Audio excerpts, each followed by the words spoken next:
Yo, 3under3. By popular request, the audience has said they want part 4 right now. I wasn't planning on doing part 4 today, guys, but we're in this together. Let's go. Let's go. So yeah, Mama got home. Cry with me, please. I'm limping. Of course, hubby opens the door and welcomes us. And thank you, Lavelle. Thank you. Awesome job, baby. Can we go to bed now? Sorry. He sees his baby, his new addition, who looks just like him, annoyingly, identically like dad. Was actually given Junior to dad's name. But anyway, little toddlers come running. They were so excited. They just, they've got no conscience that mommy is in pain. They just dive in straight. I'm limping. I'm like, with the stitches and everything. I go straight into the lounge. I try to settle, and I make the decision that going upstairs is not ideal because one, the bed was too high. I was still having issues, climbing up the bed. Those who've had surgery, you know what I'm talking about. Or coming out the bed, just putting up that leg, man, no.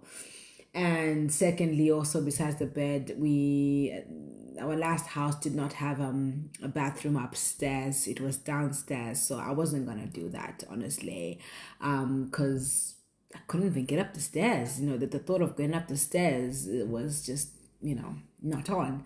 It seemed like a good idea at that point, until the next morning. 2 days later in the morning, hubby wakes up and says he has to rush to work. Site visits and emergency and whatever. And I just agreed to it. I was in the middle of, I had gotten my rest that night. So I was like, yeah, whatever, cool. And he's out. I didn't think about how the 2 toddlers were going to come down, because we had a routine where Vana, they knew they don't come out their rooms until mommy or daddy says, come out.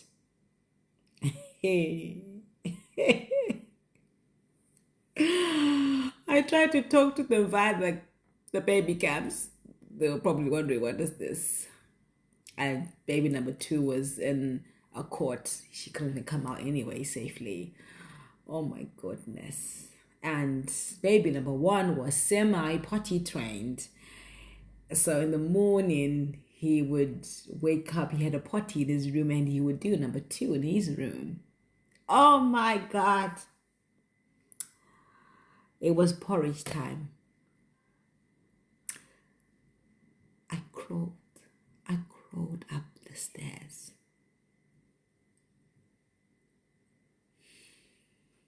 I had to take potty for number 1 and clean it out. And we came down number 2, and mommy staggered in the kitchen, made porridge, and yeah.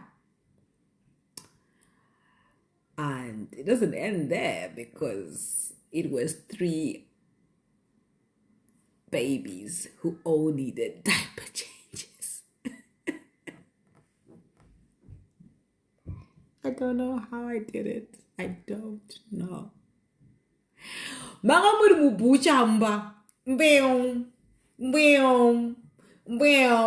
everyone is pooing. There was no time to breathe. There was nothing. If I'm not diaper changing, I'm feeding, because number 2 didn't eat, Vanna, like they need that encouragement. Oh my, hi, please, don't take me back there. Talk about bathing. I mean, lucky every other, after the 3rd day, maybe I would bath the toddlers. I was going with the like and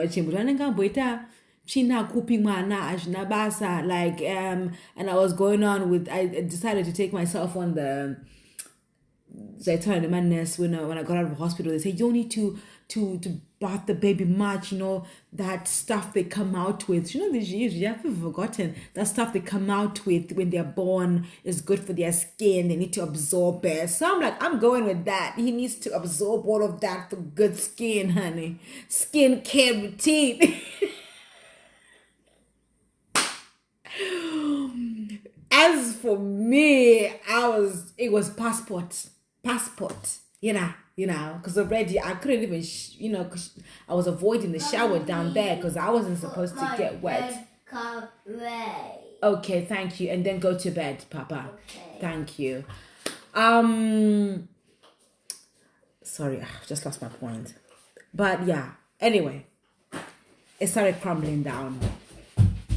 I had to go for my review after 7 days, and the baby, wasn't the checkup for the baby? No, it was me getting my stitches out. I managed to get somebody to sit with the babies for 2 hours whilst I went out because hubby was nowhere to be found. So yeah, I did my thing, took my Uber.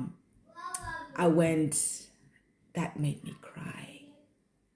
Like, there was no one to hold the baby whilst I went through that moment, which I fear needles and that stuff, and they're taking out these stitches, which I'd never experienced. And I'm like, now baby starts crying, and because of this whole COVID era, they were not very comfortable in holding other patients' babies, so there wasn't that. And I'm like, baby just crying beside me, I'm here, I can't help, and they can't help, and they're like, oh, sorry, excuse me, sorry, shame. Anyway, yeah, like it was very emotional for me.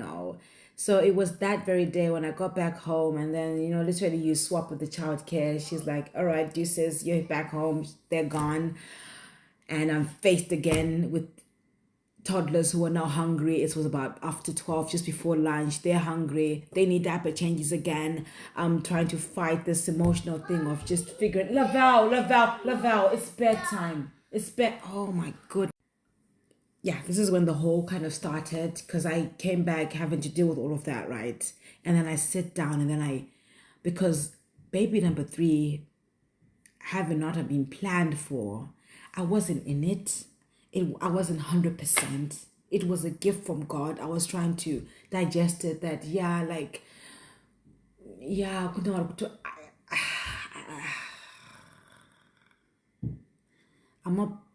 wasn't my proudest moments, but it's the reality. I started questioning myself, like, second dope and you watch this is just me. Nangwama doda bin ngo chinja diaper after diaper. That's literally it. That's all I was doing. Like, number 1 was in pull-ups, yes, but was still messing up himself. He didn't have it together with the whole potty training. Number 2, of course,